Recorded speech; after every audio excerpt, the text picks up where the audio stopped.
ഇന്ന് രാവിലെ എഴുന്നേറ്റപ്പോൾ തന്നെ ഭയങ്കര മഴയായിരുന്നു കേട്ടോ. രാത്രിയിലെല്ലാം നല്ല മഴയായിരുന്നു എന്നാണ് തോന്നുന്നത്. അപ്പം മീനൂട്ടനെ ഇന്ന് സ്കൂളിൽ ഞാൻ വിടാമെന്ന് വെച്ചു. സ്കൂളിൽ പോയില്ലെങ്കിൽ ശരിയാവില്ല, കാരണം പരീക്ഷ മിഡ് ടൈമാണ്. ഇന്നലെ ഒരു പരീക്ഷ എഴുതാൻ പറ്റിയില്ല കൊച്ചിന്. അതിൻ്റെ വിഷമമാണ് കൂടുതലും. ഈ ടെൻഷൻ അടിച്ച് തന്നെ അതിന് പനി വരുന്ന മുഴുവനും. അപ്പോൾ രാവിലെ ഞാൻ ഇന്നലെ അപ്പത്തിനാണ് അരച്ച് വെച്ചത്. അപ്പോൾ അപ്പവും ഗ്രീൻ പീസും ഉണ്ടാക്കാമെന്ന് വെച്ചു.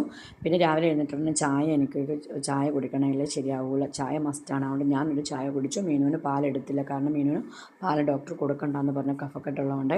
അതുകൊണ്ട് മീനുവിന് കാപ്പിയാണ് കേട്ടോ.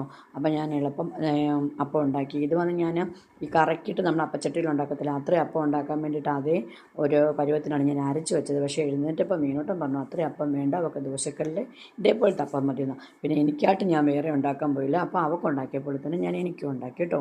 അങ്ങനെ ഗ്രീൻ പീസ് കറി തേങ്ങാപ്പാൽ ഒഴിച്ചിട്ടാണ് വെച്ചത്. അതും റെഡിയായി. പിന്നെ ഞാൻ കുളിച്ചു, വിളക്കെല്ലാം ഒരുക്കി, വിളക്കെല്ലാം കത്തിച്ചു. അതിന് ശേഷം മീനുവിനെയും റെഡിയാക്കി ഞങ്ങൾ സ്കൂളിൽ പോകാൻ ഒരുങ്ങിയപ്പോൾ വീണ്ടും മഴ. വരാന്ന് മഴയോട് മഴ, ഒരു രക്ഷയില്ല. അയ്യോ, ഇത് കണ്ടിട്ട് ഇപ്പോൾ ദേഷ്യം വരും. മഴ അങ്ങ് മാറിയാൽ മതിയെന്നേ ഉള്ളൂ. എന്നാലും മഴ നനഞ്ഞാണെങ്കിലും സ്കൂളിൽ കൊണ്ട് ഞാൻ മീനൂട്ടനെയും വിട്ടു. അങ്ങനെ അമ്പലത്തിലും പോയിട്ട് ഞാൻ തിരിച്ചു വന്നു കേട്ടോ. മഴ നനഞ്ഞുകൊണ്ട് ചാറ്റമഴ മുഴുവൻ ഞാനും നനഞ്ഞു. ഇനിയും പനി പിടിക്കുമോ ആവോ എനിക്കറിഞ്ഞുകൂടാ. ഞാൻ വന്നിട്ട് ഞാനും ഒരു 2 അപ്പവും ഗ്രീൻ പീസ് കറിയും ഞാനും എടുത്തു, ഞാനും കഴിച്ചു.